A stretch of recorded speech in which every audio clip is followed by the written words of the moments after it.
ನಮಸ್ಕಾರ. ಆ, ಎಲ್ಲ ವಿದ್ಯಾರ್ಥಿಗಳಿಗೆ ಪರೀಕ್ಷೆಯ ನಂತರ ಯಾವ ಒಂದು ಕಾಲೇಜು ಮತ್ತೆ ಕೋರ್ಸ್ ಅನ್ನ ಆಯ್ಕೆ ಮಾಡಿದ್ರೆ ಸೂಕ್ತ ಎನ್ನುವ ಹಿನ್ನೆಲೆಯಲ್ಲಿ ಪಬ್ಲಿಕ್ ಟಿವಿ ಅವರು ಒಂದು ಉತ್ತಮವಾದಂತಹ ವೇದಿಕೆಯನ್ನ ಕಲ್ಪಿಸಿಕೊಟ್ಟಿದ್ದಾರೆ. ಈ ಒಂದು ಸಂದರ್ಭದಲ್ಲಿ ಕೌನ್ಸಿಲಿಂಗ್ ಕುರಿತಾಗಿ ಅಂದ್ರೆ PUC ನಮ್ಮ CET ಪರೀಕ್ಷೆಯ ನಂತರ ಏನು ಎನ್ನುವ ಬಗ್ಗೆ ತಮ್ಮೊಂದಿಗೆ ಮಾಹಿತಿಯನ್ನ ಹಂಚಿಕೊಳ್ಳಿಕ್ಕೆ ನನಗೆ ಸಹ ಅವಕಾಶ ಕೊಟ್ಟಿದ್ದಕ್ಕೆ ಪಬ್ಲಿಕ್ ಟಿವಿ ಎಲ್ಲ ಸಿಬ್ಬಂದಿ ವರ್ಗದವರಿಗೆ, ಆಡಳಿತ ಮಂಡಳಿಯವರಿಗೆ, ಕರ್ನಾಟಕ ಪರೀಕ್ಷಾ ಪ್ರಾಧಿಕಾರದಿಂದ ನಾನು ಅಭಿನಂದನೆಗಳನ್ನ ಸಲ್ಲಿಸ್ತೀನಿ. ಇಲ್ಲಿ ಕಡಿಮೆ ಮಕ್ಕಳಿರ್ಬೋದು, ಬಟ್ ಆದ್ರೆ ಡಿಜಿಟಲ್ ಮೀಡಿಯಾದ ಮೂಲಕ ಸಾಕಷ್ಟು ವಿದ್ಯಾರ್ಥಿಗಳಿಗೆ ಇದು ತಲುಪುವ ಹಿನ್ನೆಲೆಯಲ್ಲಿ ಕರ್ನಾಟಕ ಪರೀಕ್ಷಾ ಪ್ರಾಧಿಕಾರ ಪರೀಕ್ಷೆಯ ನಂತರ ವಿದ್ಯಾರ್ಥಿಗಳ ಒಂದು ಹಿತದೃಷ್ಟಿಯಿಂದ ಯಾವ ರೀತಿ ಕೌನ್ಸಿಲಿಂಗ್ ಅನ್ನ ನಾವು ಅಳವಡಿಸ್ಕೊಂತೀವಿ ಅನ್ನುವಂಥದ್ದನ್ನ ಸಂಕ್ಷಿಪ್ತವಾಗಿ ನಾನು ಹೇಳ್ತೀನಿ. ಜೊತೆಗೆ ಇಲ್ಲಿರುವಂತಹ ವಿದ್ಯಾರ್ಥಿಗಳಿಗೆ ಏನಾದರೂ ಡೌಟ್ ಇದ್ರೆ ತಾವು ಕೇಳ್ಬೋದು. ಅದೇ ಡೌಟ್ಗಳು ರಾಜ್ಯದ ಬೇರೆ ಬೇರೆ ವಿದ್ಯಾರ್ಥಿಗಳಿಗೆ ಇರೋದ್ರಿಂದ ಅವರಿಗೆ ಸಹ ಅನುಕೂಲ ಆಗುತ್ತೆ.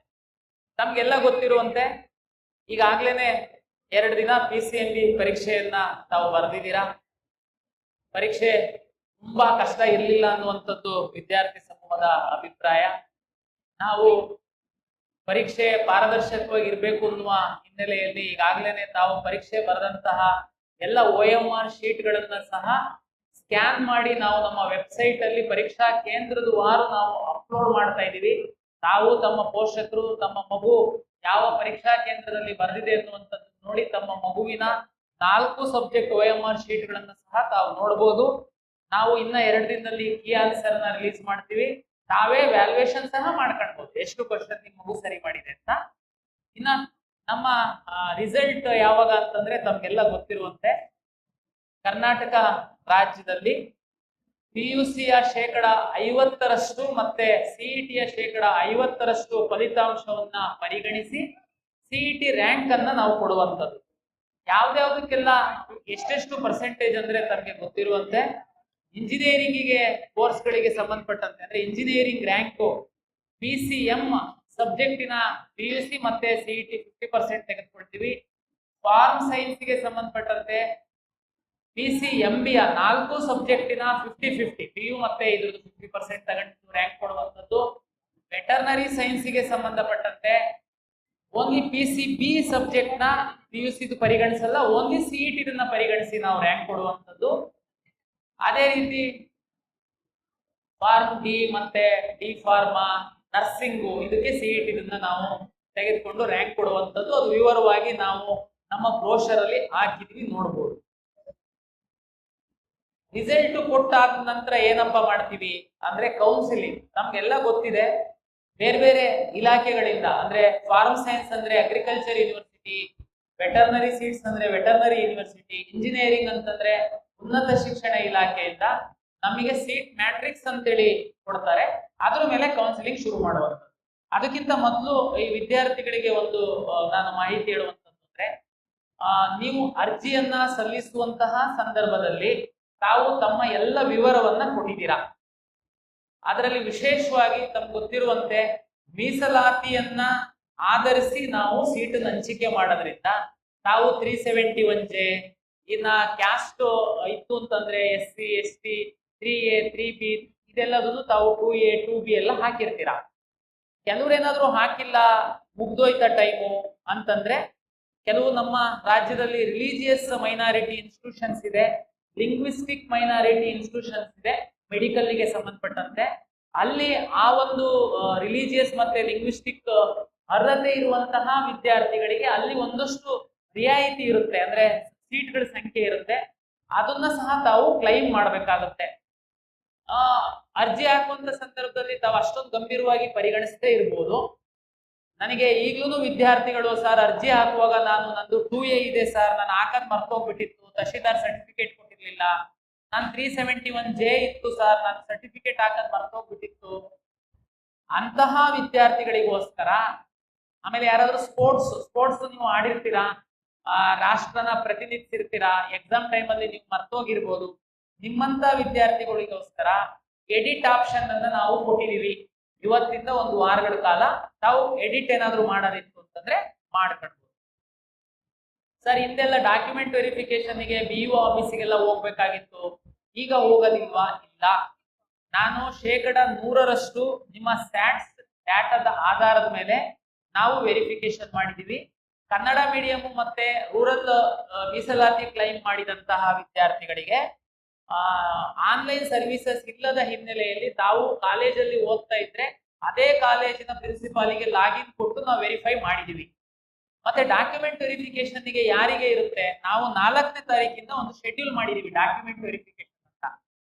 ಯಾರೆಲ್ಲ ವಿಶೇಷ ಕೆಟಗರಿ ಒಳಗಡೆ ತಾವು ಕೆಲವರು ಸೀಟನ್ನ ಕೇಳಿದ್ದೀರಾ, ಉದಾಹರಣೆಗೆ NCC, sports, scouts and guides, ಇಂತಹ ಒಂದು ವಿಶೇಷ ಕೆಟಗರಿ ವಿದ್ಯಾರ್ಥಿಗಳೇನಿದ್ದೀರಾ, ಆಮೇಲೆ ಕರ್ನಾಟಕ ರಾಜ್ಯದ ಪೋಷಕರು ಬೇರೆ ರಾಜ್ಯದಲ್ಲಿ ಹೋಗಿ ಸೆಟ್ಲ್ ಆಗಿರ್ತಾರೆ ಉದ್ಯೋಗಕ್ಕೋಸ್ಕರ, ಅವ್ರ ಮಕ್ಕಳು ನಾವು ಕನ್ನಡಿಗರಂತ ಟ್ರೀಟ್ ಮಾಡ್ತೀವಿ, ಅವ್ರದ್ದು ಡಾಕ್ಯುಮೆಂಟ್ ನಾವು ವೆರಿಫಿಕೇಶನ್ ಮಾಡ್ಬೇಕಾಗತ್ತೆ. ಅಂತವರಿಗೆ ದಿನಾಂಕ 4ನೇ ತಾರೀಕಿಂದ ನಾವು ಒಂದು ಶೆಡ್ಯೂಲ್ ಮಾಡಿದೀವಿ, ಅವ್ರು ಮಾತ್ರ ಬರಬೇಕು. ಉಳಿದಂತೆ ಕರ್ನಾಟಕ ರಾಜ್ಯದಲ್ಲಿ 7 ವರ್ಷ ಓದಿದ್ದಾರೆ, SSLC ಅಥವಾ PUC ಬೋರ್ಡ್ ಎಕ್ಸಾಮ್ ಕರ್ನಾಟಕದಲ್ಲಿ ಬರೆದಿದ್ದಾರೆ, ಅವರಿಗೆ ಎಲ್ಲರಿಗೆ ನಾವು ಆನ್ಲೈನ್ ಅಲ್ಲೇ ಡಾಕ್ಯುಮೆಂಟ್ ವೆರಿಫಿಕೇಶನ್ ಮಾಡಿದೀವಿ. ಅವರು ಏನ್ ಬರುವಂತ ಅಗತ್ಯ ಇಲ್ಲ. ಈ 7 ವರ್ಷ ಓದಿದ್ದಾರೆ ಆದ್ರೆ ಯಾವ್ದಾದ್ರು ಒಂದು ಬೋರ್ಡ್ ಎಕ್ಸಾಮ್ ಬರೆದಿದ್ದಾರೆ, ಆದ್ರೆ ವಿಶೇಷ ಕೆಟಗರಿನಲ್ಲಿ scouts and guides, NCC, defence, ex military ಯಾವ್ದಾದ್ರು ರಿಸರ್ವೇಶನ್ ಕ್ಲೈಮ್ ಮಾಡಿದ್ರೆ ನೀವು ಮಾತ್ರ 4ನೇ ತಾರೀಕಿಂದ ಒಂದು ವಾರ ಟೈಮ್ ಕೊಟ್ಟಿದೀವಿ, ತಾವು ಬಂದು ನಿಮ್ಮ ದಾಖಲೆನ ಸಲ್ಲಿಸಬೇಕಾಗುತ್ತೆ. ಸ್ಪೋರ್ಟ್ಸ್ ಅಂತಂದ್ರೆ ನಾವು ಸ್ಪೋರ್ಟ್ಸ್ ಇಲಾಖೆಯವರು ಬಂದು ನಿಮಗೆ ವೆರಿಫಿಕೇಶನ್ ಮಾಡ್ತಾರೆ. ಎಕ್ಸ್ ಮಿಲಿಟರಿ ಅಥವಾ ಸರ್ವಿಸ್ ಅಲ್ಲಿ ಇರುವಂತಹ ಮಿಲಿಟರಿ ಅವರು ಅಂತಂದ್ರೆ ನಿಮ್ಮ ಪ್ರಮಾಣ ಪತ್ರಗಳನ್ನ ಸಂಬಂಧಪಟ್ಟಂತಹ ಇಲಾಖೆಯವರು ಪರಿಶೀಲನೆ ಮಾಡ್ತಾರೆ. ಇಷ್ಟು ಆದ್ರೆ ನೀವು ನಮ್ಮ ರಿಸಲ್ಟ್ ಬರೋದ್ರೊಳಗಡೆ ಇಷ್ಟು ಪ್ರಕ್ರಿಯೆನ ಈ ವರ್ಗದವರು ಮುಗಿಸ್ಕೊಂಡ್ರೆ ನೀವು ಕೌನ್ಸಿಲಿಂಗಿಗೆ ರೆಡಿ ಅಂತ. ನಾವು ರಿಸಲ್ಟ್ ಬಿಡ್ತಿದ್ದಂಗೆನೆ, ನಾವು ಸೀಟ್ ಮ್ಯಾಟ್ರಿಕ್ಸ್ ಹಾಕ್ತಿದ್ದಂಗೆನೆ ನೀವು ಕೌನ್ಸಿಲಿಂಗಿಗೆ ರೆಡಿ ಇರ್ತೀರಾ. ಕೌನ್ಸಿಲಿಂಗ್ ತಮ್ಗೆಲ್ಲ ಗೊತ್ತಿರುವಂತೆ ತಾವೀಗೇನು ಲಾಗಿನ್ ಪಾಸ್ವರ್ಡ್ ಇದೆ ಅದರಲ್ಲೇನೆ ಲಾಗಿನ್ ಪಾಸ್ವರ್ಡ್ ಆಗುವಂಥದ್ದು OTP ಬರುತ್ತೆ. ಒಂದ್ಸರಿ ನಾವು ರಿಸಲ್ಟ್ ಪಬ್ಲಿಷ್ ಮಾಡಿದ್ಮೇಲೆ, ಈಗ ಉದಾಹರಣೆಗೆ PCMB 4 ಸಬ್ಜೆಕ್ಟ್ ಅನ್ನ ವಿದ್ಯಾರ್ಥಿ ಪರೀಕ್ಷೆಯನ್ನ ಬರೆದಿದ್ದಾನೆ, ಅವನಿಗೆ PCMB ಕೆಲವ್ರು ಏನ್ ಮಾಡ್ತಾರೆ, ನಮ್ಗೆ ಬಯಾಲಜಿ ಬರ್ದಿರಲ್ಲ, PCMC PCM ಮಾತ್ರ ಬರ್ದಿರ್ತಾರೆ, ಅವರಿಗೆ ಇಂಜಿನಿಯರಿಂಗ್ ರ್ಯಾಂಕ್ ಮಾತ್ರ ಬರುತ್ತೆ. ಉದಾಹರಣೆಗೆ PCMB ಬರ್ದಿದ್ದಾರೆ ಅಂತಂದ್ರೆ ಅವನಿಗೆ ಇಂಜಿನಿಯರಿಂಗ್ ರ್ಯಾಂಕು ಕೊಡ್ತೀವಿ, ವೆಟರ್ನರಿ ರ್ಯಾಂಕು PCB ಮೇಲೆ ಕೊಡ್ತೀವಿ, ನರ್ಸಿಂಗ್ ರ್ಯಾಂಕ್ ಕೊಡ್ತೀವಿ, ಅಗ್ರಿಕಲ್ಚರ್ ರ್ಯಾಂಕ್ ಕೊಡ್ತೀವಿ, ವೆಟರ್ನರಿ ರ್ಯಾಂಕ್, ಈ ತರ. ಅಂದ್ರೆ ಒಂದು ವಿದ್ಯಾರ್ಥಿಗೆ ಅಷ್ಟು ಕೋರ್ಸ್ಗಳಲ್ಲಿ ರ್ಯಾಂಕ್ ಕೊಟ್ಟಿರ್ತೀವಿ ನಾವು. ನೆಕ್ಸ್ಟ್ ನೀವು ಕೌನ್ಸಿಲಿಂಗ್ ನಾವು ಶುರುವಾದಾಗ ವಿದ್ಯಾರ್ಥಿ ಲಾಗಿನ್ ಆದ್ರೆ, ನೀವು ಲಾಗಿನ್ ಆಗ್ತಿದ್ದಂಗೆನೆ ನೀವು ಎಷ್ಟು ರ್ಯಾಂಕ್ ಅನ್ನ ಪಡೆದಿರ್ತೀರಾ ಅಷ್ಟು ರ್ಯಾಂಕ್ಗಳು ನಿಮ್ಮ ಲಾಗಿನ್ ನಲ್ಲಿ ಡಿಸ್ಪ್ಲೇ ಆಗುತ್ತೆ. ಅಂದ್ರೆ ಅಷ್ಟಕ್ಕೂ ತಾವು ಆಪ್ಷನ್ ಎಂಟ್ರಿ ಮಾಡಬಹುದು ಅಂತ ಅದ್ರದ್ದು ಅರ್ಥ. ಓಕೆ, ಆಪ್ಷನ್ ಎಂಟ್ರಿ ನಾವು ಕೌನ್ಸಿಲಿಂಗ್ ಬಂದಾಗ ಕರ್ನಾಟಕ ರಾಜ್ಯದಲ್ಲಿ ಎಷ್ಟು ಸೀಟ್ ಸಿಗುತ್ತೆ? ತುಂಬಾ ಇಂಜಿನಿಯರಿಂಗ್ ಕಾಲೇಜಲ್ಲಿ ಈಗಾಗ್ಲೇನೆ ಫೋನ್ ಮಾಡ್ತಾ ಇದ್ದಾರೆ ನಮಗೆ ಅಡ್ಮಿಷನ್ ತಗೊಳ್ಳಿ ಅಂತೇಳಿ. ನನ್ನ ವಿನಂತಿ ಇಷ್ಟೇ, ಪಬ್ಲಿಕ್ ಟಿವಿ ಅವರು ಕಾನ್ಕ್ಲೇವ್ ಅರೇಂಜ್ ಮಾಡಿದ್ದಾರೆ, ಸಾಕಷ್ಟು ಕಾಲೇಜ್ ಅವರು ಇಲ್ಲಿ ಬಂದಿದ್ದಾರೆ, ಅವರವರ ಕಾಲೇಜ್ಗಳ ಬಗ್ಗೆ ಅವರು ನಿಮಗೆ ಮಾಹಿತಿಯನ್ನ ಕೊಡ್ತಾರೆ. ಎಲ್ಲ ಸ್ಟಡಿ ಮಾಡಿ, CET ಎಕ್ಸಾಮೇ ನಾನು ಬರ್ದಿಲ್ಲ, ನಾನು ಮ್ಯಾನೇಜ್ಮೆಂಟ್ ಸೀಟಲ್ಲಿ ಅಡ್ಮಿಷನ್ ಆಗ್ತೀನಿ, ತಾವು ಅಡ್ಮಿಷನ್ ಆಗಿ. CET ಎಕ್ಸಾಮ್ ಬರ್ದಿದ್ದೀನಿ, ನನ್ನ ಮಗುಗೆ ಒಂದು ಒಳ್ಳೆ ರ್ಯಾಂಕ್ ಬರುತ್ತೆ, ಬಟ್ ಆದ್ರೂ ನಾನು ಹೋಗಿ ಅಡ್ಮಿಷನ್ ಆಗ್ಬೇಕಾ, ಇಲ್ಲಿ ವೆಯ್ಟ್ ಮಾಡ್ಬೇಕಾ? ನಾನು ನಿಮಗೆ ಹೇಳುವಂಥದ್ದು ನೋಡಿ, ಇಂಜಿನಿಯರಿಂಗ್ ಕಾಲೇಜಲ್ಲಿ ಕಳೆದ ವರ್ಷ 84,000 ಸೀಟ್ಗಳನ್ನ ಕರ್ನಾಟಕ ಪರೀಕ್ಷಾ ಪ್ರಾಧಿಕಾರ ಹಂಚಿಕೆ ಮಾಡಿದೆ. 84,000 ಸೀಟ್ ಅಂದ್ರೆ ಕಡಿಮೆ ಏನಲ್ಲ. ಯಾವುದೇ ಕರ್ನಾಟಕದ ಪ್ರತಿಷ್ಠಿತ ಕಾಲೇಜ್ ಅಂತಂದ್ರು 40% 45% ಸೀಟುಗಳನ್ನ ರಾಜ್ಯ ಸರ್ಕಾರ ಮತ್ತು ಇಂಜಿನಿಯರಿಂಗ್ ಕಾಲೇಜುಗಳ ಒಕ್ಕೂಟದ ಒಮ್ಮತದ ಅಭಿಪ್ರಾಯದಂತೆ ಸರ್ಕಾರಕ್ಕೆ ಬಿಟ್ಕೊಡ್ತಾರೆ, ಅಂದ್ರೆ ಪ್ರಾಧಿಕಾರಕ್ಕೆ ಬಿಟ್ಕೊಡ್ತಾರೆ. ನೀವು ಯಾವ್ದು ಟಾಪ್ ಕಾಲೇಜ್ ತಗೊಂಡು ನೀವು 100 ಸೀಟ್ ಇದೆ ಅವ್ರ ಹತ್ರ ಅಂತಂದ್ರೆ 45 ಸೀಟ್ಸ್ ನಮಗೆ ಬಿಟ್ಕೊಡ್ತಾರೆ. ಅಲ್ಲಿ ಮೈನಾರಿಟಿ ಮತ್ತೆ ನಾನ್ ಮೈನಾರಿಟಿ ಕಾಲೇಜಸ್ ಬರುತ್ತೆ, 40 to 45 ನಮಗೆ ಬಿಟ್ಕೊಡ್ತಾರೆ. ನಾವು ಆ ಸೀಟ್ಗಳನ್ನ CET ಬರೆದಂತ ಮಕ್ಕಳಿಗೇನೆ ನಾವು ಅಲಾಟ್ ಮಾಡುವಂಥದ್ದು. ನೀವು ಉದಾಹರಣೆಗೆ ಯಾವ್ದಾದ್ರು ಒಂದು ಪ್ರತಿಷ್ಠಿತ ಕಾಲೇಜಲ್ಲಿ ಕಂಪ್ಯೂಟರ್ ಸೈನ್ಸ್ ಹೋಗಿ ಕೇಳಿದ್ರೆ 60 ಲಕ್ಷ 70 ಲಕ್ಷ ಹೇಳ್ತಿರ್ಬೋದು. ಆದ್ರೆ ಅದೇ ಕಾಲೇಜಲ್ಲಿ ಮೆರಿಟೋರಿಯಸ್ ಸ್ಟೂಡೆಂಟ್ಗೆ ಸರ್ಕಾರ ನಿಗದಿಪಡಿಸುವಂತಹ ಶುಲ್ಕಕ್ಕೆ ನಾವು ಸೀಟ್ ಅಲಾಟ್ ಮಾಡ್ತೀವಿ. ಹಾಗಾಗಿ ನಾನು ಹೇಳುವಂಥದ್ದೇನು ಅಂದ್ರೆ, ನಿಮಗೆ ಸಿಇಟಿನೇ ಬರ್ದಿಲ್ಲ, ನಿಮ್ಮ ಹತ್ರ ತುಂಬಾ ಹಣ ಇದೆ, ಹೋಗಿ ಅಡ್ಮಿಷನ್ ಆಗಿ. ಸಿಇಟಿ ಬರ್ದಿದ್ದೀರಾ, ಮಗು ಮೇಲೆ ನಿಮಗೆ ನಂಬಿಕೆ ಇದೆ, ದಯಮಾಡಿ ನೀವು ವೆಯ್ಟ್ ಮಾಡಿ. ನೀವು ಸರ್ ಅದು ಸಿಗುತ್ತೋ ಹೇಗೆ, ನಮಗೆ ಹೆಂಗ್ ಗೊತ್ತಾಗ್ಬೇಕು, ಸ್ವಲ್ಪ ಡೌಟ್ ಇದೆ. ನಾನು 100% ನಿಮಗೆ ಸೀಟ್ ಸಿಕ್ಕುತ್ತೆ ಅಂತ ನಾನು ಹೇಳಲ್ಲ, ಬಟ್ ಆದ್ರೆ ನಿಮ್ಮ ಮಗುವಿನ ರ್ಯಾಂಕ್ ಆಧರಿಸಿ ಕಳೆದ ವರ್ಷ 3 ಸುತ್ತುಗಳಲ್ಲಿ ಯಾವುದೋ ಒಂದು ಎಕ್ಸ್ ಕಾಲೇಜಲ್ಲಿ ಎಷ್ಟು ರ್ಯಾಂಕಿಗೆ ನಿಂತಿತ್ತು ಕಂಪ್ಯೂಟರ್ ಸೈನ್ಸ್. ಉದಾಹರಣೆಗೆ ನೀವು 3B ಇದ್ದೀರಾ, 3B ಮಗುಗೆ ಅಥವಾ 3B ಮಗಳಿದ್ದಾಳೆ, ಅವಳಿಗೆ ಯಾವುದೋ ಒಂದು ಟಾಪ್ ಕಾಲೇಜಲ್ಲಿ ಎಷ್ಟಕ್ಕೆ ಕಟ್ ಆಫ್ ಆಗಿತ್ತು, first round, second round, third round, ತಾವು ನಮ್ಮ ವೆಬ್ಸೈಟ್ ಅಲ್ಲಿ ನೋಡಬಹುದು. ನೀವು ಗಡಿಬಿಡಿ ಮಾಡಬೇಡಿ, ಸ್ವಲ್ಪ ಸಮಾಧಾನ. ನಮ್ಮಲ್ಲಿ ವೆಬ್ಸೈಟ್ ಓಪನ್ ಮಾಡಿದ್ರೆ ತಮ್ಮೊಂದು ಚಾಟ್ ಬಾರ್ಡ್ ಸಹ ಇದೆ, ತಾವಲ್ಲಿ ಪ್ರಶ್ನೆ ಕೇಳಿದ್ರೆ ಸಹ ಅದು ಆನ್ಸರ್ ಮಾಡುತ್ತೆ. ಯಾವ ಕಾಲೇಜು, ಯಾವ ರೌಂಡ್ ಅಲ್ಲಿ, ಏನ್ ಬೇಕಾದ್ರೂ ಪ್ರಶ್ನೆ ಕೇಳಿ, ನಿಮಗೊಂದು ಐಡಿಯಾ ಬರುತ್ತೆ. ಅದ್ರ ಮೇಲೆ ತಾವು ತೀರ್ಮಾನ ಮಾಡಬಹುದು. ಕಾಲೇಜ್ ಬಗ್ಗೆ ಹೇಗೆ ತಿಳ್ಕೊಳ್ಳೋದು? ಓಕೆ, ಇಂಥ ಕಡೆ ವಿಸಿಟ್ ಮಾಡಿದ್ದೀರಾ, ಜೊತೆ ಕಾಲೇಜ್ ವೆಬ್ಸೈಟ್ ನೋಡಿ, ಜೊತೆಗೆ ಕರ್ನಾಟಕ ಪರೀಕ್ಷಾ ಪ್ರಾಧಿಕಾರದ ವೆಬ್ಸೈಟ್ ಅಲ್ಲಿ ಸಹ ನೀವು ಕಾಲೇಜ್ಗಳ ಮಾಹಿತಿ ಇದೆ, ನೋಡ್ಬೋದು. ಇದು ಇಂಜಿನಿಯರಿಂಗ್ ಕಾಲೇಜಿಗೆ ಸಂಬಂಧಪಟ್ಟಂತೆ ಹೇಳಿದೆ. ಇಂಜಿನಿಯರಿಂಗ್ ಕಾಲೇಜಲ್ಲಿ 17 ಸರ್ಕಾರಿ ಇಂಜಿನಿಯರಿಂಗ್ ಕಾಲೇಜುಗಳು ಸಹ ಇದೆ. ಆ ಕಾಲೇಜುಗಳ 100% ಸೀಟುಗಳು ಕೆಇಎ ಮೂಲಕ ಅಲಾಟ್ ಆಗುತ್ತೆ. ತುಂಬಾ ಮೆಡಿಕಲ್ ಆಸ್ಪಿರೆಂಟ್ಸ್ ಇದ್ದೀರಾ, 3ನೇ ತಾರೀಕು ನೀಟ್ ಪರೀಕ್ಷೆ ಇದೆ.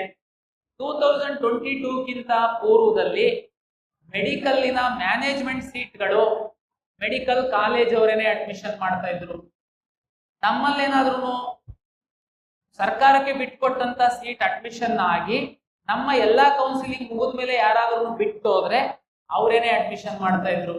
ಆದ್ರೆ ಸುಪ್ರೀಂ ಕೋರ್ಟ್ ಮತ್ತು ಕೇಂದ್ರ ಸರ್ಕಾರದ ರಾಜ್ಯ ಸರ್ಕಾರದ ಆದೇಶಗಳ ಹಿನ್ನೆಲೆಯಲ್ಲಿ 100% ಮೆಡಿಕಲ್ ಕಾಲೇಜಿನ ಸೀಟುಗಳು ಕರ್ನಾಟಕ ಪರೀಕ್ಷಾ ಪ್ರಾಧಿಕಾರದ ಮೂಲಕವೇ ಪ್ರವೇಶ ಆಗುವಂತದ್ದು. ದಯಮಾಡಿ, ನಿಮಗೆ ಸಾಕಷ್ಟು ಮಧ್ಯವರ್ತಿಗಳು ವಿದ್ಯಾರ್ಥಿಗಳಿಗೆ, ಪೋಷಕರಿಗೆ ದಿಕ್ಕು ತಪ್ಪಿಸ್ತಾ ಇದ್ದಾರೆ, ಎಚ್ಚರಿಕೆ ವಹಿಸಿ. ಕಳೆದ ವರ್ಷ FIR ಆಗಿದೆ, ಹಿಂದಿನ ವರ್ಷ FIR ಆಗಿದೆ, ತುಂಬಾ ಪೋಷಕರು ಮೋಸ ಹೋಗಿದ್ದಾರೆ. ಸರ್ ಇಲ್ಲ ಸರ್, ನಮ್ಮ ಪರಿಚಯದವ್ರು ಹೇಳಿದ್ದಾರೆ, ಅದು ಕೆಇ ಅವರು ಮಾಡೋದು ಸರ್ಕಾರಿ ಸೀಟು, ಮ್ಯಾನೇಜ್ಮೆಂಟ್ ಸೀಟ್ ಅಂತ ಇರುತ್ತೆ, ಅದನ್ನ ನಾನು ನೇರ ಅಡ್ಮಿಷನ್. ನೀವು ಸೀಟ್ ಶೇರಿಂಗ್ ಹೇಗಿದೆ ಅಂತಂದ್ರೆ, ಸರ್ಕಾರಿ ಮೆಡಿಕಲ್ ಕಾಲೇಜುಗಳಲ್ಲಿ 85% ಸೀಟ್ಗಳು ಕೆಇಎ ಮೂಲಕ ಅಲಾಟ್ ಆಗುತ್ತೆ, 15% ಸೀಟ್ಗಳು ಸೆಂಟ್ರಲ್ ಗವರ್ಮೆಂಟ್ MCC ಮೂಲಕ ಅಲಾಟ್ ಆಗುತ್ತೆ. ಕೌನ್ಸಿಲಿಂಗ್ ಮೂಲಕ ನಿಮ್ಮ ನೀಟ್ ರ್ಯಾಂಕ್ ಆಧರಿಸಿ ಆಗುವಂಥದ್ದು. ಕರ್ನಾಟಕ ಪರೀಕ್ಷಾ ಪ್ರಾಧಿಕಾರದಲ್ಲಿ ಸರ್ಕಾರಿ ಮೆಡಿಕಲ್ ಕಾಲೇಜುಗಳ 85% ಸೀಟ್ ಜೊತೆಗೆ ಖಾಸಗಿ ಮೆಡಿಕಲ್ ಕಾಲೇಜುಗಳ 100% ನಮ್ಮ ಮೂಲಕನೇ ಅಲಾಟ್ ಆಗುತ್ತೆ. ಅದರಲ್ಲಿ ಎಗೈನ್ ನಿಮಗೆ 40% 45% ಅಷ್ಟು ಸೀಟು ಅವರು ಸರ್ಕಾರಕ್ಕೆ ಬಿಟ್ಕೊಡ್ತಾರೆ. ಸರ್ಕಾರಕ್ಕೆ ಬಿಟ್ಕೊಟ್ಟಂತಹ ಸೀಟಿಗೆ ಸರ್ಕಾರ ಫೀಸ್ ನಿಗದಿಪಡಿಸುತ್ತೆ. ಅದಕ್ಕೆ ಮೀಸಲಾತಿ ಅನ್ವಯಿಸಿ ನೀಟ್ ರ್ಯಾಂಕ್ ಆಧರಿಸಿ ನಾವು ಸೀಟ್ ಹಂಚಿಕೆ ಮಾಡ್ತೀವಿ. ಉಳಿದಂತೆ 40% ಸೀಟ್ ಏನ್ ಬರುತ್ತೆ, ಆ 40% ಸೀಟ್ ಅಲ್ಲಿ ಹೈಯರ್ ಫೀಸ್ ಅಂತೇಳಿ, ಕಳೆದ ವರ್ಷ 12 ಲಕ್ಷ ಪ್ಲಸ್ ಸೀಟ್ ಇತ್ತು, ಹೈಯರ್ ಫೀಸ್ ಅಂತೇಳಿ ಅದನ್ನ ಸಹ ಸರ್ಕಾರ ಮತ್ತೆ ಮೆಡಿಕಲ್ ಕಾಲೇಜ್ ಅಸೋಸಿಯೇಷನ್ ಅವರು ಒಮ್ಮತದಿಂದ ನಿಗದಿಪಡಿಸ್ತಾರೆ. ಅದಕ್ಕೆ ಸಹ ಕೆಇಎ ಮೂಲಕನೇ ಸೀಟ್ ಅಲಾಟ್ ಆಗುತ್ತೆ ನಿಮ್ಮ ನೀಟ್ ರ್ಯಾಂಕ್ ಆಧರಿಸಿ. ಉಳಿಯುವಂತಹ 20% ಸೀಟ್ ಏನಿದೆ, 15% ಮೆಡಿಕಲ್ ಸೀಟ್ಗಳು NRI ವಿದ್ಯಾರ್ಥಿಗಳಿಗೆ ಅಂತ ಇಡ್ತಾರೆ, 5% ಸೀಟು ಮ್ಯಾನೇಜ್ಮೆಂಟ್ ಸೀಟ್ ಅಂತ ಇಡ್ತಾರೆ. ಅದಕ್ಕೆ ಫೀಸ್ ಅಷ್ಟೇನೆ ಕಾಲೇಜ್ ಅವರು ಫಿಕ್ಸ್ ಮಾಡಬಹುದು, ಸೀಟ್ ಮಾತ್ರ ಕೆಇಎ ಮೂಲಕನೇ ಅಲಾಟ್ ಆಗುತ್ತೆ. ದಯಮಾಡಿ ಅರ್ಥ ಮಾಡ್ಕೊಳ್ಳಿ. ನಿಮ್ಗೆ ಇಲ್ಲೇನೆ ಮೆಡಿಕಲ್ ಸ್ಟೂಡೆಂಟ್ಸ್ ಪೋಷಕರಿಗೆ ಮಧ್ಯವರ್ತಿಗಳು ಮೋಸ ಮಾಡ್ತಾರೆ. ಯಾರಾದ್ರೂ ನೇರವಾಗಿ ಕಾಲೇಜಿಗೆ ಹೋಗಿ ತಾವು ಕೇಳಿದ್ರೆ ಅವ್ರು ಹೇಳ್ತಾರೆ, ನೋಡ್ರಪ್ಪ ನಮ್ದೇನಿಲ್ಲ, ಈಗ ಎಲ್ಲ ಕೆಇಎ ತಗೊಂಡಿದೆ, ತಾವು ದಯಮಾಡಿ ಕೆಇಎಗೆ ಅಪ್ರೋಚ್ ಆಗಿ. ಆದ್ರೆ ಯಾರಾದ್ರೂ ಮಧ್ಯವರ್ತಿಗಳಿಗೆ ಹೋಗಿ ಕೇಳಿದ್ರೆ, ನನಗೆ ಎಲ್ಲ ಸೆಟ್ಟಿಂಗ್ಸ್ ಇದೆ, ಕಾಲೇಜವ್ರು ನಮಗೆ ಪರಿಚಯ ಇದ್ದಾರೆ, ಇಷ್ಟು ದುಡ್ಡು ಕೊಟ್ಬಿಡಿ ನಾನು ಮಾಡಿಸ್ತೀನಿ. ಆಗಲ್ಲ. ಉದಾಹರಣೆಗೆ ನಿಮ್ಮ ಹತ್ರ ಸಾಕಷ್ಟು ದುಡ್ಡಿದೆ, ನನಗೆ ಕೆಇಎ ಮುಖಾಂತರನೇ ನಾನು ಬರ್ತೀನಿ, ನಾನು ಹೋಗಿ ಕಾಲೇಜಿಗೆ ಮಾತಾಡ್ಕೊಂಡು ಬಂದಿದ್ದೀನಿ, ನೀನು ಜಸ್ಟ್ ಕೆಇಎಗೆ ಅರ್ಜಿ ಹಾಕು, ನಾನು ನಿಮಗೆ ಸೀಟ್ ಕೊಡ್ತೀನಿ ಅಂತ ಕಾಲೇಜ್ ಅವ್ರು ಹೇಳಿದ್ದಾರೆ. ನಂಬೇಡಿ, ಹೇಳ್ತೀನಿ ಹೇಗೆ ಅಂತ. ಉದಾಹರಣೆಗೆ ನಿಮ್ಮ ಕಾಲೇಜ್ ಒಂದು ಆತ್ಮೀಯತೆ ಇದೆ ಅಂತ ನೀವು ಮ್ಯಾನೇಜ್ಮೆಂಟ್ ಸೀಟ್ ಅನ್ನ ತಾವು ಮಾತಾಡಿಕೊಂಡು ಬಂದಿದ್ದೀರಾ, ನೀವು ಆ ಕಾಲೇಜಿನ ಆಪ್ಷನ್ ಎಂಟ್ರಿ ಮಾಡ್ತೀರಾ. ನಿಮ್ಮ ಮಗುದು 10 ಲಕ್ಷ ರ್ಯಾಂಕ್ ಇದೆ, ಆ ಕಾಲೇಜಲ್ಲಿ 2 ಮ್ಯಾನೇಜ್ಮೆಂಟ್ ಸೀಟ್ ಇದೆ.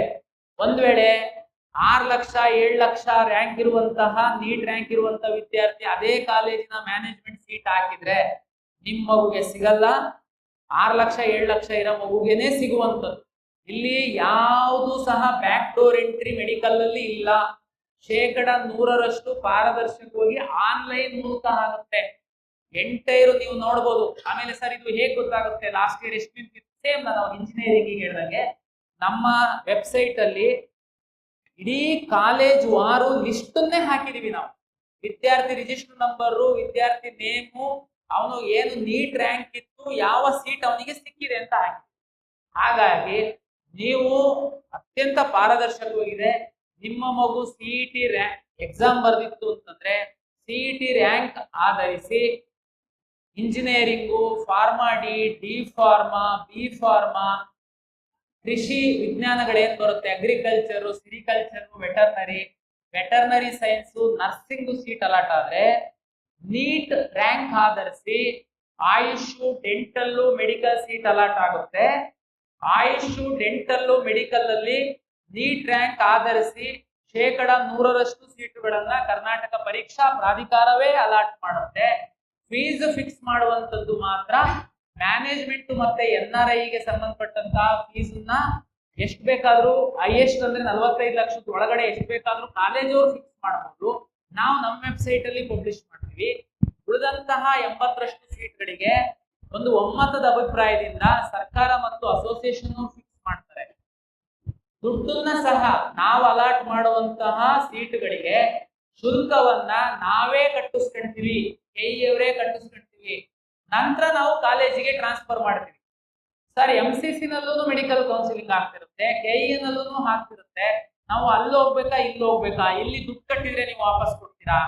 ದಯಮಾಡಿ ಎಲ್ಲಾ ವಿದ್ಯಾರ್ಥಿಗಳು ಮೆಡಿಕಲ್ ಆಸ್ಪಿರೆಂಟ್ಸ್ ಏನಿದ್ದೀರಾ ಅಲ್ಲೂ ಭಾಗವಹಿಸಿ, ಇಲ್ಲೂ ಭಾಗವಹಿಸಿ. ಕರ್ನಾಟಕ ರಾಜ್ಯದ 15% ಸರ್ಕಾರಿ ಮೆಡಿಕಲ್ ಕಾಲೇಜಿನ ಸೀಟ್ಗಳು MCC ಅವರು ಅಲಾಟ್ ಮಾಡ್ತಾರೆ ಮೆರಿಟ್ ಮೇಲೆ. ನೀವು ಅಲ್ಲೂ ಭಾಗವಹಿಸಿ. ಅವ್ರದ್ದು ರಿಸಲ್ಟ್ ಬಂದ ನಂತರನೇ ಕೆಇ ಅವರು ರಿಸಲ್ಟ್ ಬಿಡುವಂಥದ್ದು. ಒಂದ್ ವೇಳೆ ಅಲ್ಲಿ ಸಿಕ್ಕಿತ್ತು ಅಂತಂದ್ರೆ ತಾವು ಹೋಗ್ಬೋದು. ಸರ್ ಅಲ್ಲಿ ಸಿಕ್ಕಿದೆ, ಅದಕ್ಕಿಂತ ಒಳ್ಳೆ ಕಾಲೇಜು ಕರ್ನಾಟಕದಲ್ಲಿ ಸಿಕ್ಬೋದಾ ಅಂತ ನಾನು ವೆಯ್ಟ್ ಮಾಡ್ತೀನಿ, ನಿಮ್ ರಿಸಲ್ಟ್ ಬರತಂಕ. No problem. ಅವ್ರ ರಿಸಲ್ಟ್ ಬಂದಾದ್ಮೇಲೆ ನಾನ್ ನನ್ನ ರಿಸಲ್ಟ್ ಕೊಡ್ತೀನಿ, ಎಕ್ಸಿಟ್ ಆಗೋರಿಗೆ ಅವಕಾಶ ಕೊಡ್ತೀನಿ, ನಂತರ ನಾನು ರಿಸಲ್ಟ್. ನಾವು ಕಳೆದ ವರ್ಷನೂ ಅಷ್ಟೇನೆ ಕನ್ನಡದ ವಿದ್ಯಾರ್ಥಿಗಳಿಗೆ ಅನುಕೂಲ ಆಗುವಂತೆ, ಅಂದ್ರೆ ಎರಡು ಕಡೆ ನಮ್ಮವರಿಗೆ ಅವಕಾಶ ಸಿಗುವಂತೆ ಎಷ್ಟೆಲ್ಲ ಅನುಕೂಲ ಮಾಡಬೇಕು ಅಷ್ಟೆಲ್ಲ ಮಾಡಿದೀವಿ. ಬಟ್ ಥರ್ಡ್ ರೌಂಡ್ ಒಂದು ಕೋರ್ಟಿಗೆ ಸ್ವಲ್ಪ ಕೇಸ್ ಆಗಿತ್ತು, ಅದು ನಮ್ಮ ತಪ್ಪಿಂದ ಅಲ್ಲ. ಲಾಸ್ಟ್ ಮೂಮೆಂಟ್ ಅಲ್ಲಿ ಸೀಟು ಇನ್ಕ್ರೀಸ್ ಆಗಿದ್ರಿಂದ ಥರ್ಡ್ ರೌಂಡ್ ಮಾತ್ರ ನಮ್ದು ಸ್ವಲ್ಪ ಡಿಲೇ ಆಯಿತು. ಉಳಿದಂತೆ ಕರ್ನಾಟಕ ರಾಜ್ಯದ ವಿದ್ಯಾರ್ಥಿಗಳಿಗೆ ಎಷ್ಟು ಅನುಕೂಲ ಮಾಡಬೇಕು ಅಷ್ಟು ಅನುಕೂಲ ಮಾಡಿಕೊಡ್ತೀವಿ. ಕೌನ್ಸಿಲಿಂಗ್ ಅಂತಂದ್ರೆ ಬೇರೆದೆಲ್ಲ ಏನಾಗುತ್ತೆ, ನಿಮಗೆ ಒಂದೇ ಕೋರ್ಸ್, ಉದಾಹರಣೆಗೆ MCC ಅಂತಂದ್ರೆ ಮೆಡಿಕಲ್ ಮಾತ್ರ ಅವರು ಅಲಾಟ್ ಮಾಡ್ತಾರೆ, ನೀವು ಆಪ್ಷನ್ ಎಂಟ್ರಿ ಮಾಡ್ಬೇಕು. ನಮ್ದು ಏನ್ ಸಮಸ್ಯೆ ನಿಮಗೆ ಅಂತಂದ್ರೆ, ನಿಮ್ ಲಾಗಿನ್ ಓಪನ್ ಮಾಡಿದ್ರೆ 240ಕ್ಕಿಂತ ಹೆಚ್ಚು ಇಂಜಿನಿಯರಿಂಗ್ ಕಾಲೇಜ್ ಬರುತ್ತೆ. ಒಂದು ಇಂಜಿನಿಯರಿಂಗ್ ಕಾಲೇಜಲ್ಲಿ 10 ಬ್ರಾಂಚ್ ಇದ್ರೆ 10 ಬ್ರಾಂಚ್ ಬರುತ್ತೆ. ಅದೇ ರೀತಿ ಮೆಡಿಕಲ್ ಕಾಲೇಜು, ಆಯುಷ್, ಡೆಂಟಲ್ ಎಲ್ಲ ಬರೋದ್ರಿಂದ ನೀವು ಎಲ್ಲದಕ್ಕೂ ಆಪ್ಷನ್ ಹೇಗೆ ತುಂಬಾ ಕ್ಲಾರಿಟಿ ಇರುತ್ತೆ. ಕೆಲವರಿಗೆ ಮೆಡಿಕಲ್ಲೇ ಮಾಡೋದ್ ನಾನು, ಓಕೆ ನಿಮ್ದು ತೊಂದರೆ ಇಲ್ಲ. ಕೆಲವ್ರದ್ದು ಏನಾಗುತ್ತೆ, ಮೆಡಿಕಲ್ಲಿ ಟ್ರೈ ಮಾಡ್ತೀನಿ, ಸಿಕ್ಕಿಲ್ಲ ಅಂದ್ರೆ ಡೆಂಟಲ್, ಅದು ಸಿಕ್ಕಿಲ್ಲ ಅಂದ್ರೆ ಆಯುಷ್, ಅದು ಸಿಕ್ಕಿಲ್ಲ ಅಂದ್ರೆ ಪ್ಲಾನ್ ಬಿ ಇಂಜಿನಿಯರಿಂಗ್. ನೀವೇನ್ ಮಾಡ್ಬೇಕಾಗುತ್ತೆ, ಆಪ್ಷನ್ಸ್ ಗಳನ್ನ ಜಾಸ್ತಿ ಎಂಟ್ರಿ ಮಾಡ್ಬೇಕಾಗುತ್ತೆ. ಸರ್ ಎಷ್ಟು ಬೇಕಾದ್ರೂ ಮಾಡ್ಬೋದಾ? ಎಷ್ಟು ಬೇಕಾದ್ರೂ ಮಾಡ್ಬೋದು. ಆಪ್ಷನ್ ನಾವು ಅಲಾಟ್ ಮಾಡುವಾಗ ನಿಮ್ಮ ರ್ಯಾಂಕು, ನಿಮ್ಮ ರಿಸರ್ವೇಶನ್, ನಿಮ್ಮ ಪ್ರಿಯಾರಿಟಿ, ನೀವು ಯಾವ್ದು ಫಸ್ಟ್ ಅಂತ ಹಾಕಿದ್ದೀರಾ ಅದ್ರ ಮೇಲೆ ನಾವು ಮಾಡ್ತೀವಿ. ಸರ್ ಒಂದ್ಸರಿ ಮಾಡ್ತಿದ್ದಂಗೆನೆ ಇದಾಗ್ಬಿಟ್ಟು ಏನ್ ಚಿಂತೆ ಮಾಡ್ಬಿಡಿ. ನಾವು ಆಪ್ಷನ್ ಎಂಟ್ರಿ ಓಪನ್ ಮಾಡಿದ್ಮೇಲೆ ಮಾಕ್ ರಿಸಲ್ಟ್ ಅಂತ ಬಿಡ್ತೀವಿ. ಅದಾದ್ಮೇಲೆ ನಿಮ್ಗೆ ಒಂದು ಐಡಿಯಾ ಬರುತ್ತೆ. ಮತ್ತೆ ನಾವು ನಿಮಗೆ ಮೇಲೆ ಕೆಳಗೆ ಮಾಡೋದಕ್ಕೆ, ಡಿಲೀಟ್ ಮಾಡೋದಕ್ಕೆ ಅವಕಾಶ ಕೊಡ್ತೀವಿ. ಅದಾದ್ಮೇಲೆ ನಾವು ರಿಸಲ್ಟ್ ಬಿಡ್ತೀವಿ. ಅಲ್ಲೂ ತಪ್ಪಾಗಿತ್ತು, ನೀವು ಸೆಕೆಂಡ್ ರೌಂಡಿಗೆ ಬರ್ಬೋದು ಅಪ್ಗ್ರೇಡೇಷನ್. ಹಾಗಾಗಿ ನಾನು ಮುಂದಿನ ದಿನಗಳಲ್ಲಿ ವಿದ್ಯಾರ್ಥಿಗಳಿಗೆ ಕೌನ್ಸಿಲಿಂಗ್ ಇದ್ದು ಹೆಚ್ಚಿನ ಮಾಹಿತಿ ಹೇಳ್ತೀನಿ. ಇಲ್ಲಿ ಎರಡೇ ವಿಷಯನ ನಾನು ಹೇಳೋದಕ್ಕೆ ಹೆಚ್ಚು ಇಷ್ಟಪಡುವಂಥದ್ದು, ಈ ಸಂದರ್ಭದಲ್ಲಿ ಪರೀಕ್ಷೆ ಆಗಿದೆ, ನೆಕ್ಸ್ಟ್ 20-25 ದಿವಸದೊಳಗಡೆ ರಿಸಲ್ಟ್ ಬರುತ್ತೆ. ನಮ್ಮ ರಿಸಲ್ಟ್ ಯಾವಾಗ ಕೊಡ್ಬೇಕಾಗುತ್ತೆ ನಾನು ಅಂತಂದ್ರೆ, PUCಯ 2ನೇ ಪರೀಕ್ಷೆಯ ಫಲಿತಾಂಶ ಬಂದ ನಂತರವೇ ನಾನು ಕೊಡ್ಬೇಕು. ಯಾಕೆಂದ್ರೆ ಬೆಸ್ಟ್ ಆಫ್ 2 PU ರಿಸಲ್ಟ್ ತಗೊಂಡು ನಾನು ನನ್ನ ರಿಸಲ್ಟ್ ಕೊಡ್ಬೇಕಾಗಿರೋದ್ರಿಂದ ಅವರ ರಿಸಲ್ಟಿಗೆ ನಾನು ಕಾಯ್ಬೇಕಾಗುತ್ತೆ. ಅವರ ರಿಸಲ್ಟ್ ಬಂದ ಒಂದು ವಾರದೊಳಗಡೆ ನಾನು ರಿಸಲ್ಟ್ ಕೊಡ್ತೀನಿ. ಅದ್ರೊಳಗಡೆ ನಿಮಗೆ ಒಂದು 20-25 ದಿವಸ ಸಮಯ ಇದೆ. ವಿದ್ಯಾರ್ಥಿಗಳು ನಮ್ಮ ವೆಬ್ಸೈಟ್ ಅಲ್ಲಿ ಹೋಗಿ ಕಳೆದ ವರ್ಷದ ಕಾಲೇಜು ವಾರು, ಕೋರ್ಸ್ ವಾರು ರ್ಯಾಂಕ್ಗಳನ್ನ ತಾವು ಸ್ಟಡಿ ಮಾಡಿ, ಜೊತೆಗೆ ನೀವು ಏನು ಅರ್ಜಿ ಹಾಕಿದ್ದೀರಾ ಅರ್ಜಿಯನ್ನ ಒಮ್ಮೆ ಪರಿಶೀಲನೆ ಮಾಡಿಕೊಳ್ಳಿ. ನೀವು ಎಲ್ಲಾ ಮೀಸಲಾತಿ ಹಾಕಿದ್ದೀರಾ, ಎಲ್ಲದೂ ಕರೆಕ್ಟ್ ಇದೆಯಾ ಅದನ್ನ ಒಂದ್ಸರಿ ನೋಡ್ಕೊಳ್ಳಿ. ವಿಶೇಷ ಕೆಟಗರಿಯ ವಿದ್ಯಾರ್ಥಿಗಳು ದಾಖಲೆ ಪರಿಶೀಲನೆಗೆ 4ನೇ ತಾರೀಕಿಂದ ಇಟ್ಕೊಂಡಿದೀವಿ. ನಾವು ಬನ್ನಿ ದಾಖಲೆ ಪರಿಶೀಲನೆ ಮಾಡ್ಕೊಳ್ಳಿ. ಮತ್ತೆ ಕಳೆದ ವರ್ಷ ನಾವು ಈ PWD ಪರ್ಸನ್ ವಿತ್ ಡಿಸೆಬಿಲಿಟಿ ವಿಶೇಷ ಚೇತನ ವರ್ಗದಲ್ಲಿ 26 ವಿದ್ಯಾರ್ಥಿಗಳು ನಮಗೆ ಮಧ್ಯವರ್ತಿಗಳ ಒಂದು ಸಹವಾಸ ಮಾಡಿ ಮೋಸ ಮಾಡ್ಲಿಕ್ಕೆ ಬಂದ್ರು. ಅವರೆಲ್ಲರ ಮೇಲೆ ನಾವು FIR ಹಾಕಿದ್ವಿ. ನೋಡಿ, ಮೋಸ ಮಾಡುವಂತದ್ದು ಇವತ್ತಿನ ಈ ಟೆಕ್ನಾಲಜಿ ಒಳಗಡೆ ಇಷ್ಟು ಸೋಷಿಯಲ್ ಮೀಡಿಯಾ ಸಾಧ್ಯ ಇಲ್ಲ. ಆ ಟೈಮಿಗೆ ನೀವೇನಾದ್ರೂ ಮಾಡಿದೀವಿ ಅಂತ ಖುಷಿ ಆಗ್ಬೋದು, ಆದ್ರೆ ಸಿಸ್ಟಮ್ ಒಳಗಡೆ ನೀವು ಮೋಸ ಮಾಡಿ ಬಂದ್ರೆ ಹೊರಗಡೆ ಅಷ್ಟೇ ಖುಷಿಯಾಗಿ ಹೋಗುವಂತದಕ್ಕೆ ಸಾಧ್ಯ ಇಲ್ಲ. ನೋಡಿ, ಕಳೆದ ವರ್ಷ ಆ ವಿದ್ಯಾರ್ಥಿಗಳು ಫೇಕ್ ಮೆಡಿಕಲ್ ಸರ್ಟಿಫಿಕೇಟ್ ತಗೊಂಡ್ರು. ಅಲ್ಲಿಗೆ ನಂದು ಮುಗ್ದೋಗ್ಬಿಡ್ತು, ನನಗೆ ಮೆಡಿಕಲ್ ಸೀಟ್ ಕನ್ಫರ್ಮ್ ಆಯ್ತು ಅಂತ ಅಂದ್ಕೊಂಡ್ರು. ಆದ್ರೆ ನಾವು KA ಇಂದ ಪ್ರತ್ಯೇಕವಾಗಿ ಮೆಡಿಕಲ್ ಚೆಕಪ್ ಮಾಡಿಸ್ತೀವಿ, ಕಾನ್ಸ್ಟಿಟ್ಯೂಟ್ ಮಾಡಿ. ಅದಕ್ಕೆ ಇಲ್ಲಿ ನಮ್ಮಲ್ಲಿ ಆಯುಕ್ತಾಲಯ ಇದೆ ವಿಶೇಷ ಚೇತನರಿಗೆ. ಅಲ್ಲಿ ಒಬ್ರು ಕಂಪ್ಲೇಂಟ್ ಕೊಡ್ತಾರೆ, ಏನಂತ ಅಂದ್ರೆ ಡಾಕ್ಟ್ರು ಸರ್ಟಿಫೈ ಮಾಡಿದ ಮೇಲೆ ನನ್ನ ಮಗುನ ಮತ್ತೆ KE ಅವರು ಹರಾಸ್ಮೆಂಟ್ ಮಾಡ್ತಾ ಇದಾರೆ ವಿಶೇಷ ಚೇತನರಿಗೆ. ನಾವು ಅದಕ್ಕೆ ಕೇರ್ ಮಾಡಿಲ್ಲ. ನಮ್ಮ ನಿಯಮದಲ್ಲಿ ಬಹಳ ಸ್ಪಷ್ಟವಾಗಿತ್ತು. ನಾವು ಮೆಡಿಕಲ್ ಮಾಡಿಸಿದ್ದಕ್ಕೆ 26 ಮೆಡಿಕಲ್ ಸೀಟ್ ನಾನು ಸೇವ್ ಮಾಡಿ, ಇಲ್ಲಾಂದ್ರೆ ಫೇಕ್ ವಿಶೇಷ ಚೇತನರು 26 ಸೀಟ್ಗಳನ್ನ ತಗೊಂಡಿದ್ದೀನಿ. ಹಾಗಾಗಿ ಈ ಅನ್ಯ ಮಾರ್ಗದಲ್ಲಿ ಹೋಗೋದಕ್ಕೆ ಪ್ರಯತ್ನ ಪಡಬೇಡಿ. ಆಮೇಲೆ ಮೆಡಿಕಲ್ಗೆ ಸಂಬಂಧಪಟ್ಟಂತೆ ತುಂಬಾ ಪೇರೆಂಟ್ಸ್ ಮಕ್ಕಳಿಗೆ ಒಟ್ಟು ನಾನು ಮೆಡಿಕಲ್ ಮಾಡಿಸ್ಬೇಕು, ಎಷ್ಟಾದ್ರೂ ದುಡ್ಡು ಖರ್ಚಾಗ್ಲಿ, ಜಮೀನ್ ಮಾರ್ಲಿ, ಆತರ ಇಲ್ಲ. ಈಗ ನಿಮ್ಮ ಹತ್ರ ಎಷ್ಟು ದುಡ್ಡು ಇರ್ಬೋದು, ಎಷ್ಟು ಸಾಲ ಮಾಡ್ಲಿಕ್ಕೆ ರೆಡಿ ಇರ್ಬೋದು, ಅಂತಿದಂಗೆನೆ ಇವತ್ತು ಮೆಡಿಕಲ್ ಮಾಡ್ಸಕ್ ಆಗಲ್ಲ. ನಿಮ್ಮ ನೀಟ್ ರ್ಯಾಂಕ್ ಸಹ ಬೇಕು. ದಯಮಾಡಿ ಪೇರೆಂಟ್ಸು ಹಠಕ್ಕೆ ಬಿದ್ದು ಮೆಡಿಕಲ್ ಮಾಡಿಸ್ಲೇಬೇಕು ಅಂತ ನೀಟ್ ರ್ಯಾಂಕ್ ಇಲ್ಲ ಅಂತಂದ್ರು ಅನ್ಯ ಮಾರ್ಗದಲ್ಲಿ ಹೋಗುವಂತ ಪ್ರಯತ್ನ ಮಾಡಬೇಡಿ. ನೀವು ಸಕ್ಸೀಡ್ ಆಗೋದಕ್ಕೆ ಆಗಲ್ಲ. ಯಾಕೆ ಅಂತಂದ್ರೆ ನೀಟ್ ರ್ಯಾಂಕ್ ಮೆಡಿಕಲ್ ಸೀಟ್ ಅಲಾಟ್ಮೆಂಟ್ಗೆ ಅಷ್ಟೇ ಮುಖ್ಯವಾಗಿರುತ್ತೆ. ಹಾಗಾಗಿ ಎಲ್ಲ ವಿದ್ಯಾರ್ಥಿಗಳು ಮತ್ತು ಪೋಷಕರಿಗೆ ನಾನು ಹೇಳುವಂಥದ್ದು, ಕರ್ನಾಟಕ ಪರೀಕ್ಷಾ ಪ್ರಾಧಿಕಾರ ಅಧಿಕೃತವಾಗಿ ಟೈಮ್ ಟು ಟೈಮ್ ಕೌನ್ಸಿಲಿಂಗ್ ಬಗ್ಗೆ ನಮ್ಮ ವೆಬ್ಸೈಟ್ ಅಲ್ಲಿ ಮಾಹಿತಿಯನ್ನ ಪ್ರಚಾರ ಮಾಡ್ತೀವಿ. ದಯಮಾಡಿ ಅದನ್ನ ಸ್ವಲ್ಪ ಓದ ಅಭ್ಯಾಸ ಮಾಡ್ಕೊಳ್ಳಿ. ಕಳೆದ ವರ್ಷದ ಮತ್ತು ಅದಕ್ಕಿಂತ ಹಿಂದಿನ ವರ್ಷದ ಕಾಲೇಜು ವಾರು ಕಟ್ ಆಫ್ ಇದೆ, ದಯಮಾಡಿ ಸ್ಟಡಿ ಮಾಡಿ. ಕರ್ನಾಟಕ ಪರೀಕ್ಷಾ ಪ್ರಾಧಿಕಾರ ಟೈಮ್ ಟು ಟೈಮ್ ಕೌನ್ಸಿಲಿಂಗ್ ಸಂಬಂಧಪಟ್ಟಂತೆ ನಾವು ನಮ್ಮ ವಿಕಾಸನ ಯೂಟ್ಯೂಬ್ ಚಾನಲ್ ಅಲ್ಲಿ ಮಾಹಿತಿಯನ್ನ ಹಂಚ್ಕೊಳ್ತೀವಿ. ದಯಮಾಡಿ ಅದನ್ನ ನೋಡಿ. ಸಾಕಷ್ಟು ವಿದ್ಯಾರ್ಥಿಗಳು ಸಾಕಷ್ಟು ರಾಜ್ಯದಲ್ಲಿ ಮೆಂಟರ್ಸ್ ಇದ್ದಾರೆ, ಅವರು ತಮ್ಗೆ ಮೆಂಟಿಂಗ್ ಮಾಡ್ತಾರೆ. ತಾವು ಅವ್ರದ್ದು ವಿಡಿಯೋಗಳನ್ನ ಕೇಳಿ ಮಾಹಿತಿ ತಗೊಳ್ಳಿ. ಆದ್ರೆ ಅನ್ಯ ಮಾರ್ಗಗಳಿಂದ ನಿಮಗೆ ಸೀಟ್ ಕೊಡಿಸ್ತೀವಿ ಅಂತ ಮಾಡುವಂತಹ ಮೆಂಟರ್ ನಿಮಗೆ ಏನಾದ್ರು ಸಿಕ್ಕಿದ್ರೆ ದಯಮಾಡಿ ನಮ್ ಗಮನಕ್ಕೆ ತನ್ನಿ. ಇಲ್ಲ ಅಂತಂದ್ರೆ ಪೊಲೀಸ್ ಕಂಪ್ಲೇಂಟ್. ಯಾರು ನ್ಯಾಯಯುತವಾಗಿ ನಿಮ್ಗೆ ಮೆಂಟಿಂಗ್ ಮಾಡ್ತಾರೆ, ಗೈಡ್ ಮಾಡ್ತಾರೆ ಕೌನ್ಸಿಲಿಂಗ್ ಬಗ್ಗೆ, ಖಂಡಿತ ಕೇಳಿ, ನಂದು ಆಕ್ಷೇಪ ಇಲ್ಲ. ಬಟ್ ಆದ್ರೆ ನನಗೆ ಕಾಂಟ್ಯಾಕ್ಟ್ ಇದೆ, ಪರಿಚಯ ಇದೆ, KE ಅಫಿಷಿಯಲ್ಸ್ ಪರಿಚಯ ಇದ್ದಾರೆ, ನಂಬಕ್ ಹೋಗ್ಬೇಡಿ. ನಮ್ಗೆ ಎಲ್ಲರೂ ಪರಿಚಯನೇ. ಆದ್ರೆ ನಾವು ಅಡ್ಡದಾರಿನಲ್ಲಿ ಯಾರಿಗೆ ಹೆಲ್ಪ್ ಮಾಡಲ್ಲ. ಪಾರದರ್ಶಕವಾಗಿ ನಾವು 100% ತಂತ್ರಾಂಶವನ್ನು ಅಳವಡಿಸ್ಕೊಂಡಿದೀವಿ. ನಿಮಗೆ ಯಾವುದು ಸಂದರ್ಭದಲ್ಲಿ, ನಾನು ಲಾಸ್ಟ್ ಇಯರ್ ಸಹ ಅಷ್ಟೇನೆ, ಈ ಪೇರೆಂಟ್ಸ್ಗೆ ಕೆಲವೊಮ್ಮೆ ಈ ಕೌನ್ಸಿಲಿಂಗ್ ಪ್ರೋಸೆಸ್ ಸ್ವಲ್ಪ ಅರ್ಥ ಆಗಲ್ಲ. ಅವಾಗ ಏನಾಗುತ್ತೆ, ಅವರು ಆಪ್ಷನ್ ಎಂಟ್ರಿನೇ ಮಾಡಿರ್ತಾ ಇರ್ಲಿಲ್ಲ, ಅವರು ತುಂಬಾ ಬಂದು ಗಲಾಟೆ ಮಾಡ್ತಾ ಇದ್ರು ನಮ್ಮ. ಅವಾಗ ಅವರಿಗೆ ನಾವೇನ್ ಬೇಜಾರಿಲ್ಲ, ಪಾಪ ಅವರಿಗೆ ಗೊತ್ತಿರಲ್ಲ. ನಾವು ಕೂರಿಸಿ ಆ ಮಗು ಆಪ್ಷನ್ ಎಂಟ್ರಿ ಮಾಡಿರೋದೆಲ್ಲ ತೆಗೆದು ತೋರಿಸಿದ್ರೆ ಅವರಿಗೆ ರಿಯಲೈಸ್ ಆಗುತ್ತೆ, ಓ ನಮ್ದೇನೆ ತಪ್ಪಾಗಿದೆ. ಅದಕ್ಕೇನೆ ಕೌನ್ಸಿಲಿಂಗ್ ಸಂದರ್ಭದಲ್ಲಿ ನಾನು ಸಾಕಷ್ಟು ವಿಡಿಯೋಗಳನ್ನ ನಾನು ಮಾಡಿ ನಿಮಗೆ ಕಳಿಸ್ಕೊಡ್ತೀನಿ. ಸಮಾಧಾನವಾಗಿ ಆಪ್ಷನ್ ಎಂಟ್ರಿ ಮಾಡಿ, ನಿಮಗೆ ನಿಮ್ಮ ರ್ಯಾಂಕಿಗೆ ತಕ್ಕಂತೆ ನಿಮಗೆ ಕಾಲೇಜ್ಗಳು ಸಿಗುತ್ತೆ. ತಕ್ಷಣ ಹೋಗಿ ಅಡ್ಮಿಷನ್ ಆಗುವಂತದ್ರ ಬಗ್ಗೆ ನಾನು ಹೇಳೋದು, ನಿಮ್ಮ ಮಕ್ಕಳ ಮೇಲೆ, ನಿಮ್ಮ ಮಗುವಿನ ರ್ಯಾಂಕ್ ಮೇಲೆ ತಮಗೆ ನಂಬಿಕೆ ಇದ್ರೆ, ಇಂಜಿನಿಯರಿಂಗಿಗೆ ಮಾತಾಡೋದಾದ್ರೆ 84,000 ಈ ವರ್ಷ ಇನ್ನೂ ಸ್ವಲ್ಪ ಜಾಸ್ತಿ ಆಗ್ಬೋದು. ಮೆಡಿಕಲ್ಗೆ, ಡೆಂಟಲ್ಗೆ, ಆಯುಷ್ಗೆ ಸಂಬಂಧಪಟ್ಟಂತೆ ಆದ್ರೆ 100% ಸೀಟ್ಗಳು ನಮ್ಮದು ಕಾಲಾಟ ಆಗೋದ್ರಿಂದ ನಾವು ಎಲ್ಲ ಕಾಲೇಜುಗಳ ಕೋರ್ಸ್ಗಳ ಸ್ಟಡಿ ಮಾಡಿ ನಮ್ಮ ಕೌನ್ಸಿಲಿಂಗ್ ಅಲ್ಲಿ ಭಾಗವಹಿಸಿ ನೀವು ಒಳ್ಳೆ ಸೀಟ್ ತಗೊಳ್ಳಿ ಅಂತ ನನ್ನ ಒಂದು ವಿನಂತಿ. ಬಹುತೇಕ ಈ ಹಂತದಲ್ಲಿ ಇಷ್ಟೇ ಮಾಹಿತಿ ಸಾಕು ಅಂತ ಬಟ್ ಆದ್ರೆ ನಾನು ಹೇಳಿರೋದನ್ನ ಬಿಟ್ಟು ಕೆಲವೊಂದೇನಾದ್ರೂ ಅನುಮಾನಗಳಿದ್ರೆ ಪೇರೆಂಟ್ಸ್ ತಾವು ಕೇಳ್ಬೋದು. ತಾವು ಕೇಳುವಂತಹ ಪ್ರಶ್ನೆ ಬಹುತೇಕ ಟಿವಿ ಅವರು ಇದನ್ನ ಪ್ರಸಾರ ಮಾಡೋದ್ರಿಂದ ಡಿಜಿಟಲ್ ಮೀಡಿಯಾದಲ್ಲಿ ಬೇರೆ ಕಡೆ ಇರುವಂತಹ ಮಕ್ಕಳು ಪೋಷಕರಿಗೆ ಸಹ ಅನುಕೂಲ ಆಗುತ್ತೆ. ಧನ್ಯವಾದ. ಕಲ್ಯಾಣ ಕರ್ನಾಟಕ ಏನು 371J ಅಡಿಯಲ್ಲಿ ಸರ್ಕಾರ ಮೀಸಲಾತಿಯನ್ನು ನಿಗದಿಪಡಿಸಿದೆ. ಇಂಜಿನಿಯರಿಂಗ್, ಮೆಡಿಕಲ್, ಡೆಂಟಲ್, ಆಯುಷ್ ಎಲ್ಲದಕ್ಕೆ ಸಹ 371J ನಲ್ಲಿ ಸರ್ಕಾರ ಸೀಟ್ಗಳನ್ನು ನಿಗದಿಪಡಿಸುತ್ತೆ.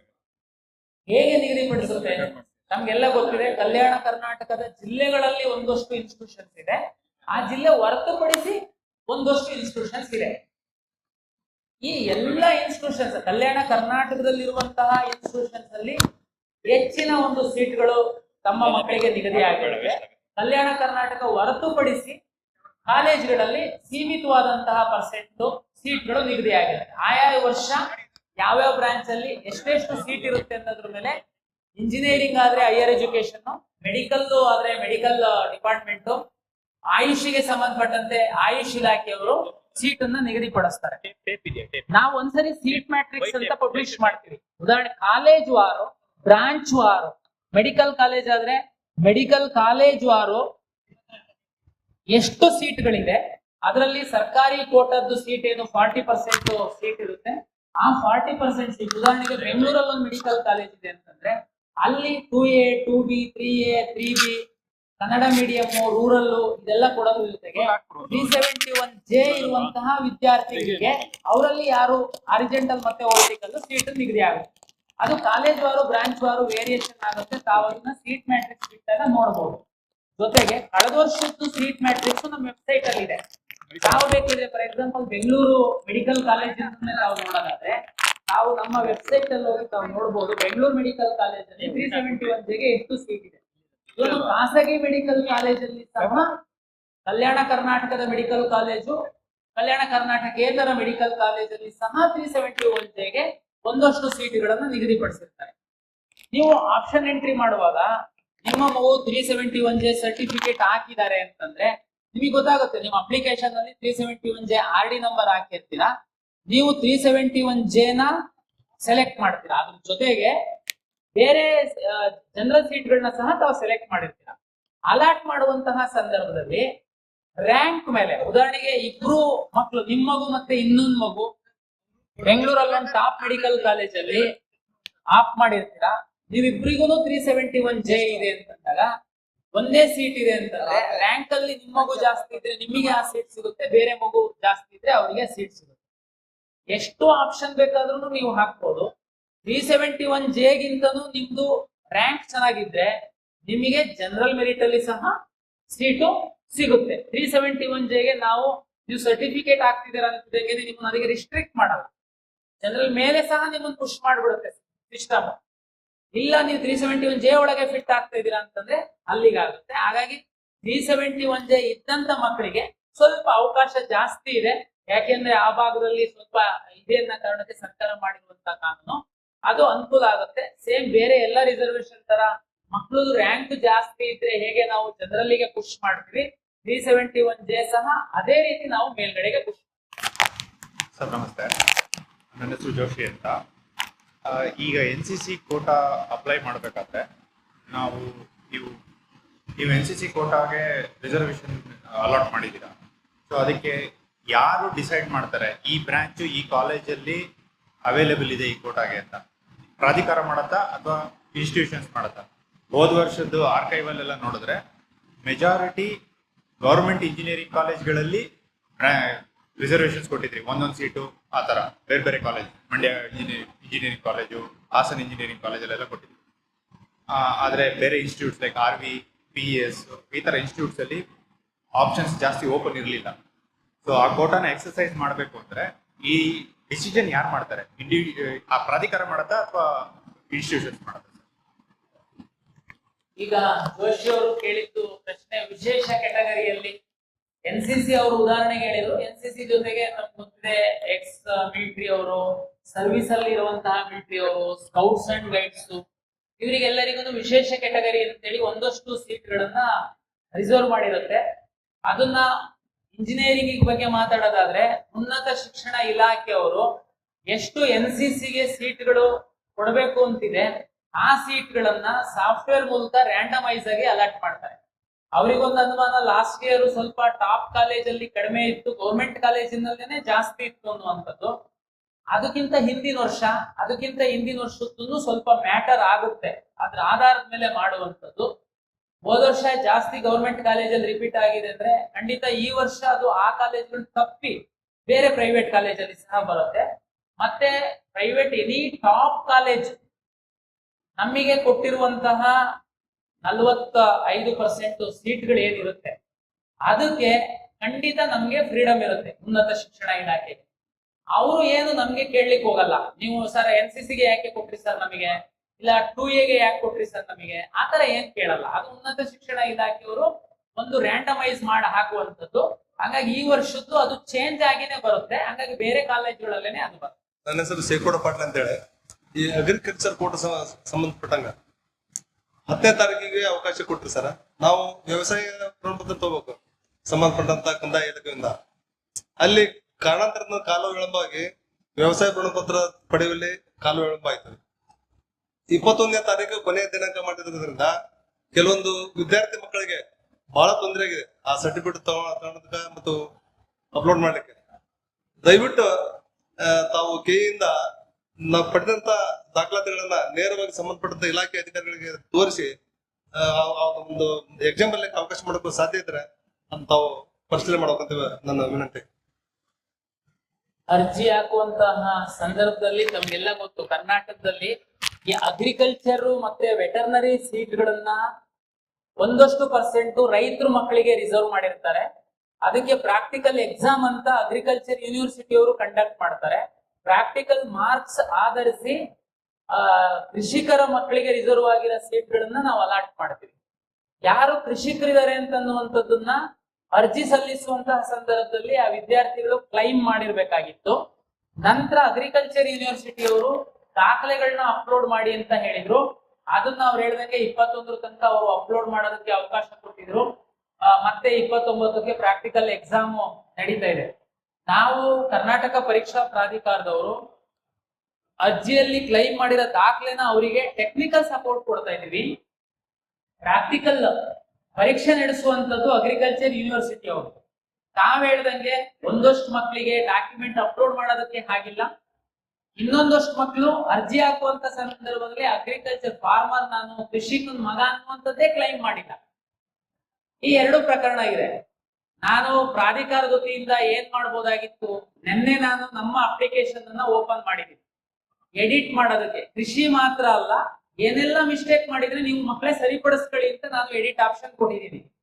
ಈಗ ಅದರಲ್ಲಿ ಯಾರಾದ್ರೂ ನಾನು ಕೃಷಿ ಅಂತಾನು ಮಾಡಿರ್ಬೋದು ನೀವು, ಆದ್ರೆ ದಾಖಲೆನ ಅಪ್ಲೋಡ್ ಮಾಡಿ ಪರಿಶೀಲನೆ ಮಾಡಿ ಎಕ್ಸಾಮ್ ಕೊಡ್ಬೇಕಾಗಿರುವಂತ ತೀರ್ಮಾನ ಮಾಡುವಂತವ್ರು ಅಗ್ರಿಕಲ್ಚರ್ ಯೂನಿವರ್ಸಿಟಿ. ನಿಮ್ಮ ಪರವಾಗಿ ನಾನು ಅವರಿಗೆ ಸಹ ವಿನಂತಿ ಮಾಡ್ಕೊಂಡಿದ್ದೀನಿ. ಸೊ ಒಂದು 5% ವಿದ್ಯಾರ್ಥಿಗಳು ಈ ತರದವ್ರು ಇರ್ಬೋದು. ಯೂನಿವರ್ಸಿಟಿ ಅವರಿಗೆ ಅದೇನು ತುಂಬಾ ಕಷ್ಟ ಆಗ್ಲಿಕ್ಕಿಲ್ಲ. ನಾವೇನಾದ್ರೂ ನಿರ್ಧಾರ ಮಾಡಿ ನೀವು ಸ್ವಲ್ಪ ರಿಸ್ಕ್ ತಗೊಂಡು ನಾವು ಮಕ್ಳಿಗೆ ಅನುಕೂಲ ಮಾಡ್ಕೊಡ್ತೀವಿ ಅಂತಂದ್ರೆ ದಾಖಲೆ ಅಪ್ಲೋಡ್ ಮಾಡೋದಕ್ಕೆ ನಾನು ಓಪನ್ ಮಾಡ್ತೀನಿ ಅಂತ ಅವರಿಗೆ ರಿಕ್ವೆಸ್ಟ್ ಮಾಡಿದ್ದೀನಿ. ಅವ್ರೇನಾದ್ರೂ ಅದನ್ನ ನಿರ್ಧಾರ ಮಾಡಿ ಓಕೆ ಮಾಡಿದ್ರೆ ದಾಖಲೆ ಅಪ್ಲೋಡ್ ಮಾಡೋದಕ್ಕೂ ನಾನು ಓಪನ್ ಮಾಡಿ ಕೊಡ್ತೀನಿ.